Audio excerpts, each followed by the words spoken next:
lekkers, maar de zon die maakt me wakker. Hoi, ik ben Annie. Ik kom uit Sumpenveld en ik woon in Zusteren. Maar gelukkig huur je daar niks van. Ik ben een van de vele vrijwilligers die metwerken aan het passieverhaal.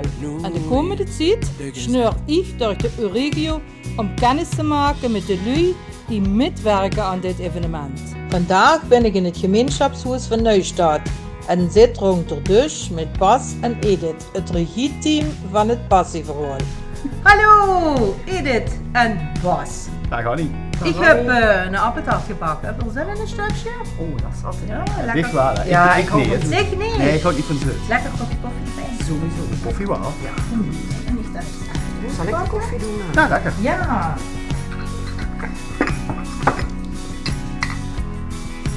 Het is meteen aan teamwork.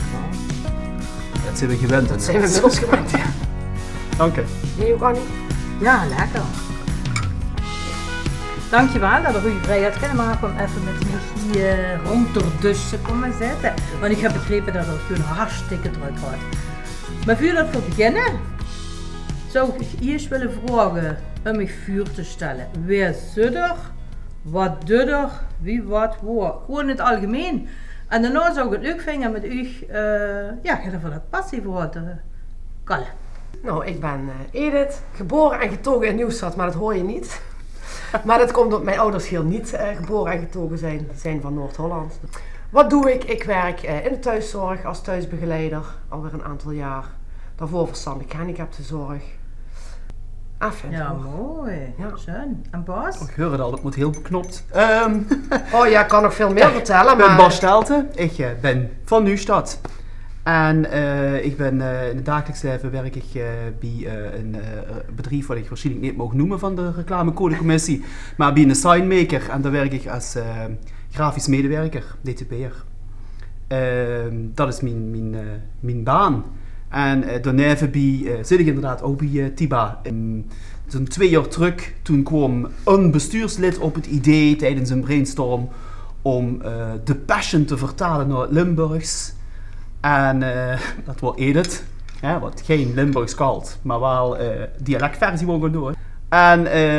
En ik heb dat idee toen meteen omarmd en gezegd van ja, dat moeten we gaan doen. De meerderheid was voor. En sindsdien zijn we weer aan het werken aan het passieverhaal. En daar mogen ik regisseur van zijn. Edith, waarom? Ja. Kom sticht op dat Waarom? idee. Waarom? godsnaam. Waar komt dat vandaan? Du zegt, du bent niet kerkelijk. Nee. Du hebt eigenlijk niet zoveel met dialect. Wanneer dat... Inmiddels steeds meer, maar... maar dan zou ze zich dat ook leren, waar liegt me of niet? Jawel. Ben ik dat te streng? Nee, ik kan dat ook wel een beetje. Ik doe het op mijn werk geregeld. In de thuiszorg, mensen die daar echt alleen maar dialect spreken, dan doe ik dat ook om aansluiting te vinden. Maar van mezelf gaat dat niet zo gauw. Nee, waarom? Nou, ik kijk altijd naar de Passion op televisie. Dat vond ik gewoon altijd mooi om te zien. En dan kon ik het ook wat beter volgen. Ik denk, zo spreekt het me ook aan op de manier hoe hun me brengen. Je kan je daar wat beter in verplaatsen in hoe dat wellicht dan allemaal ooit geweest is. En ik denk, hoe mooi is het als je dat dan ook nog eens in het Limburgs doet, dan wordt het nog meer voor de mensen van hier dat het dichtbij komt. Het leek me gewoon een spektakel om dat neer te zetten. En gelukkig vond de rest van de crew dat ook. En het is inmiddels natuurlijk veel groter dan dat ik dat ooit voor me heb gezien. Maar daarom wel eens zo spannend. En welke rol vertolkt ze bij het evenement, bij het passieverhaal? Nou geen rol als in op het podium. Dat is denk ik wel waar we straks weer heel erg naar uitkijken om zelf weer te gaan spelen, want dat doen we natuurlijk normaal wel. Nu hebben we talenten uit de hele provincie aangetrokken om dat te gaan doen. En mijn rol, ik noem het zelf maar een beetje assistent regie, want ik heb daar dus echt geen kaas van gegeten. Ik heb dat eerder nooit gedaan. Dus ik lift mee op Bas' ervaring en doe daar mijn eigen ervaringen op. En eigenlijk coördineren wij het geheel ook wel samen. We zijn met 6 werkgroepen, waar we toch overal een beetje, niet ons tegenaan bemoeien, maar wel kijken of het allemaal loopt en of het goed samenkomt, straks het geheel. Dus er komt best wel wat bekijken. 6 werkgroepen. En wat moet je me zo bij vuur stellen? Ja, wij zitten zelf hoofdzakelijk in de werkgroep uitvoering en casting. Dus we hebben destijds de audities bijvoorbeeld vormgegeven. We zijn nu bij de repetities elke zondag aanwezig. Maar we hebben ook een werkgroep sponsoring en financiering. Die zijn echt aan het kijken hoe we dat rondkrijgen. Een werkgroep die zich bezighoudt met de griem straks en de kleding. Welke hebben we er nog meer? Een stukje horeca-werkgroep. Catering. Ja, catering. Decor en techniek. Decor en techniek, want daar komt natuurlijk ook heel wat bij kijken straks. Ja. Dus die zijn... PR en media. PR en media groep, ja. Nou, dat is een flinke klus, hè? Ja, dat wist ik 3 jaar geleden ook niet. 140 vrijwilligers. Ja. 140 op dit moment. vrijwilligers. Er zijn weer er slechts 3 van. Ja, dat hadden we gelukkig wel al snel door. Van als we dit willen gaan doen en goed willen doen, kunnen we dat niet met ons eigen clubje van, zeg 15 tot 20 man neerzetten. Dan hebben we echt draagkracht nodig van het dorp, van de vrijwilligers. Dus zo zijn we toen eigenlijk ook begonnen om te kijken, goh, wat vinden de mensen in het dorp ervan? Krijgen we steun? En dat was gelukkig zo. En die worden dan ook meteen enthousiast om als vrijwilliger mee te werken? Een deel kwam uit nieuwsgierigheid, een deel kwam kritische vragen stellen en een deel was ook meteen enthousiast van hoe het ook gaat zijn, ik wil daar onderdeel van uitmaken. En dat is ook, we zitten met elke werkgroep, zitten er 1 of 2 van de eigen crew in en de rest is echt aangevuld met vrijwilligers. Ja, prachtig. Alleen al dat organiseren, hè? Ja. Geweldig. Bas, wie is dat gegaan met die audities? Oh, dat is al nu in november al 2 jaar terug. Ja. En we hebben eigenlijk gewoon via social media openbare audities uitgeschreven. Waar voor ons de eerste keer dat we extern gingen auditeren. We doen wel eens audities voor onszelf. En daar zijn heel veel reacties op gekomen. En toen was het wel zo van, wat gaan we dat nu aanpakken? Toen hebben we Lu aangenomen die verstandje hebben van muziek. Ik bedoel, ik loester nog het. En dan denk ik, dat klinkt schoon. Maar of dat persoon ook het bereik heeft en het in zich heeft om daar die ganse avond die rol te vertolken, dat hoor ik niet. En zo zijn we uitgekomen bij een paar mensen die ons daarin hebben geholpen. En toen hebben we hier in het gemeenschapshuis volgens mij 4 avonden geauditeerd. En toen kwam talent uit Tegelen en talent uit Maastricht. En alles wat er tussenin zat. Oh, geweldig. Dus echt. En het was in het begin wel een beetje panikeren voor ons. Want we hadden heel veel vrouwelijke audities. En daar hebben ze eigenlijk maar 1 echte hoofdrol voor een vrouw. Maria. En de rest was dat toen dat een heel erg mannenbolwerk. Daar hebben we wat veranderingen in gebracht. Bij ons in vormelingen. Volgelingen. Ja. Volgelingen zijn ook vrouwen. Dat moet kennen nu. Alleen, iedereen wat komt auditeren, zei, voor welke rol komt ze? Ja, voor Maria. Voor Maria. Voor Maria. Dus op een gegeven moment hebben we er 8 Maria's.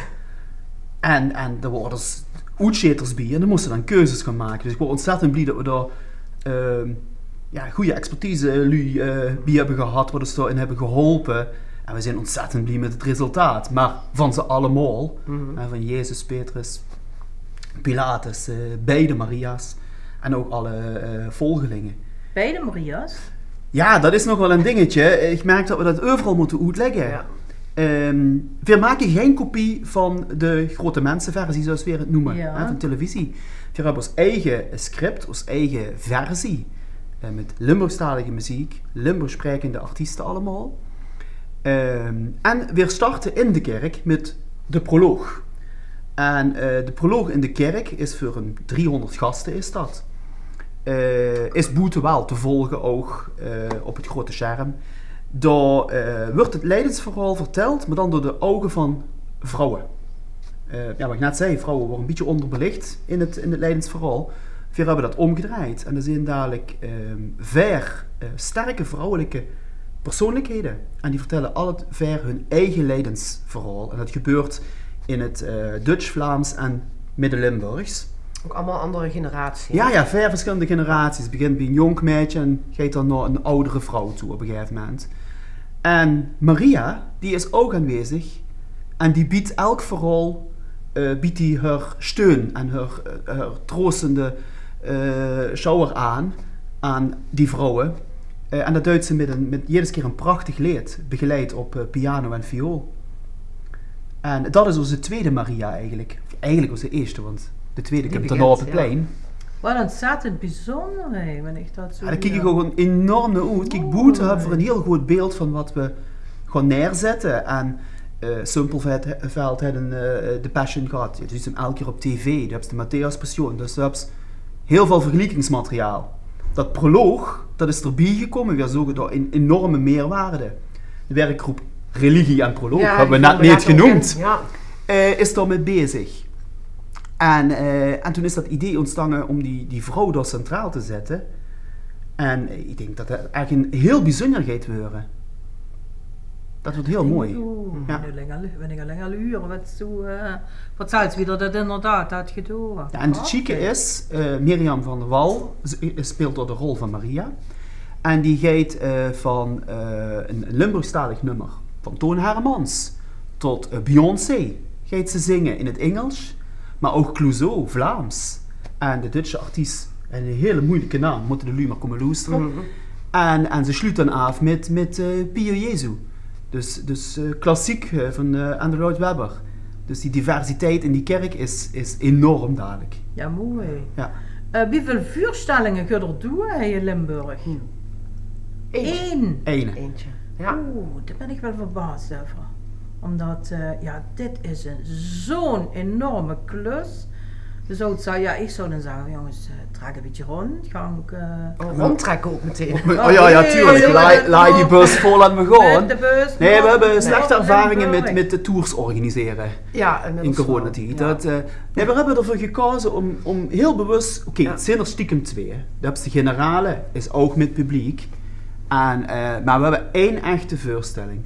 Ja. We zijn allemaal vrijwilligers. Ja. Het kost ons allemaal verlof. Ja, dat is het. Maar buiten dat maakt het dat ook extra speciaal. Ja, maakt het wel bijzonder. Het is 1 avond knallen en dat is dan ook wel een beetje de en als ze er niet bij was... Heb ze pech gehad. Ja. Hoe gaat dat plaatsvinden? Hier? Die Boete. Hierachter. Prachtig decor tussen de kerk en het gemeenschapshuis in. Op de straat, op het plein. Okay. Ligt een beetje klein, of meng ik dat maar? No. 1700 lui. 1700 lui. Wat er live bij kunnen zien. Ja. Oké. Ja. En de rest moet het toes vanaf de bank kijken. Oké, dus het werd live uitgezonden? Ja, gelivestreamd. Schön. Edith, ik kom nog heel even bij dich terug, want du vertelt ook hartstikke gepassioneerd. Inderdaad, over dat passieverhaal, wie er zo'n stangen, dingen. Wat is ding passie nu? Ik probeer er hingen te komen. Waar ligt ding passie en die combinatie dan met dat passieverhaal? Ja, het komt er wel mooi in samen, denk ik. Ik heb ook wel echt passie voor muziek. Ik ben zelf vrij recent begonnen met zangles, omdat ik dat eigenlijk al heel lang riep dat ik daar eens iets mee wilde. En je kan blijven roepen, maar nou ga ik het doen. Dus dat ben ik zelf daarnaast aan het doen. Maar ik vind het ook gewoon wel heel leuk om dingen te regelen en te organiseren. En zien dat dingen bij elkaar komen en dat dat dan een mooi verhaal wordt. Dus ja, ik kan wel heel erg mijn passie kwijt in dit verhaal, letterlijk en figuurlijk. Ja, mooi. Krijg je energie van? Ja. Het vraagt ook veel energie, maar het is met name ook, omdat het ook veel nieuwe dingen zijn. Kijk, dat zelf spelen en soms zelf meeschrijven met de hele groep, dat hadden we al een paar keer gedaan. Maar nu de dingen organiseren en gesprek met gemeenten en hoe werkt het met subsidies en fondsen. En daar heb ik me eerder nooit zo in vast hoeven bijten dan nu. Dus wel heel leerzaam en veel energie. Maar we krijgen er heel veel voor terug, vooral op zondag, op de repetities. Ja, daar hebben we natuurlijk lang op moeten wachten, want we zijn eigenlijk al een jaar of 2, 3 onderweg. En nu sinds een maandje, sinds een maand, dan echt aan het repeteren met de cast. Dus nu zie je eigenlijk waar dat geregel allemaal voor nodig was. Ja. Dat is wel echt heel leuk. Ja, leuk. Maar natuurlijk ook een stuk drukker nu. Ja, dat komt erbij. Ja, we hebben woensdagavond onze vaste avond. We hebben maandagavond toch wel zeer regelmatig een werkgroepvergadering. En op zondagochtend zijn we hier voor de repetitie. Ja. Want Tiba is die zit van Tiba, dat heb ze net uitgelaten. Die zijn normaal allemaal heel erg actief op cultureel gebied. Hier is geweldig. Nou, maar dat de rest nu even zegt van jongens, even stop. Nou, niet helemaal. Nee, kijk, we bestaan volgend jaar 20 jaar. En bij ons vorige jubileum heeft Edith zich ook vastgebeten in een heel mooi project Samen. Dat sluit hij in de tuin van het gemeenschapshuis. Ja. En dat was ons cadeau toen voor de samenleving. Van, kijk, we bestaan 15 jaar, in plaats van een groot feest, geven we dat kunstproject cadeau. Met ook een beetje het idee van, ja, we moeten het hier samen doen in de regio. En nu we 20 jaar bestaan, eigenlijk had je passie vooral eerder plaats moeten vinden. Maar door schuivingen en corona is het naar dit jaar gekomen. Of naar 22. En dan bestaan we 20 jaar. En nu is ons thema blijf verbinden. Blijf verbinden. En daar denk ik dat die bij heel erg verstuit. Nu in die tussenperiode doen we wel wat kleine dingetjes. Voor Stichting Daalzicht een Halloween tochtje. We gaan toch vastelavond kiezen. We blijven workshops organiseren. We hebben onze jeugd op de donderdagavond enzovoort. De grote projecten, zoals die dinnershows en Café René en noem het maar op, ja, die staan even op pauze. Ja. Maar die sociale en maatschappelijke dingen wat we belangrijk vinden, ja, die blijven we wel doen. En door heel veel van die activiteiten zitten nu gewoon in het passieverhaal. Het Huiskamer Plus, de dagopvang voor ouderen, die zijn sjelkens aan het verven voor de koorleden. De jeugdverenigingen, die hebben zich samengepakt en die hebben metgedaan aan de ontwerpwedstrijd. En die gaan het kruidsbeeld maken, wat boet op het plein komt te staan. Ja, dat heb ik vorige week inderdaad gelezen in de krant. Dus die dingen wat we normaal doen, wat maatschappelijk belang hebben, zitten gewoon nu in dit. Eigenlijk door. Ja, want zoals we nu het woord passie natuurlijk heel veel horen, was dat een paar jaar geleden zo met het woord samen. Hashtag samen. Maar ook dat loopt gewoon door. Want ook dit is gewoon heel veel samen met mensen in het dorp, met andere verenigingen, met elke generatie. De ganse regio. Zelf kan je maar zeggen dat met. Ja, en het is deels een bewuste keuze en deels ontstaat dat ook gewoon zo. Dus ja, dat is heel mooi. Ja, dat is eigenlijk dat allemaal bijvangst, vind ik dat. Dat werd een ganz goed spektakel, vind ik dat ze huren. Dat is helemaal geweldig. Als ik mocht, want toen zei ze net, maar één voorstelling. Klopt, het is maar één. Maar we hebben een tuinconcert gehad, we hebben theatersessies gehad. Er komt nog een dag van Europa dadelijk aan. Er is zoveel meer rondom dat passieverhaal. En ik ben er ook van overtuigd dat het ons nu heel veel energie en tijd kost. Maar dat het dus in de lengte der jaren ook heel veel gaat opleveren. Die samenwerking. Oh ja, dat denk ik ook. Ja, alleen die samenwerking tussen verenigingen over de grens. Wat er niet wordt. En heel veel ervaring. Ja, dat ook natuurlijk, ja. Hey, maar nog even een laatste vraag. Want we zijn op het einde gekomen van de rondtosessie. Ik vind het hier eigenlijk best wel kalm, moet ik zeggen. Ja, we hebben het net opgeleukt door de band neer te zetten, maar het is niet helemaal geluk. Maar ik had begrepen, op zondagmorgen is het één groot bruisend geheel, hè? Ja. In diverse ruimtes. We nemen dich met. Dit is de zaal waar dadelijk het koor repeteert. 80 koorleden. Ja. En dan hebben we hier neven in de zaal. Daar zit dadelijk de cast, zoals dit man sterk. En dan is er door nog in de zaal, Zelke. En daar zit onze live band te repeteren. Ja. Dus elke zondagmorgen is het hier nokvol. Is het hier van de actie? Ja, ik ben benieuwd. Ik zit zelf ook met koor, maar we zullen niet begonnen, hè? Daar in de 30ste beginnen. Waarschijnlijk als dit goed gezongen wordt wel. Klopt, ik verrassen. Hey, dankjewel. Ja, heel graag gedaan. En heel veel succes. Leuk om aan deze kantjes een keer te zitten van de tafel. Ja, toch wel. Ja, toch wel. Ja. Dankjewel. Graag gedaan. Dank je.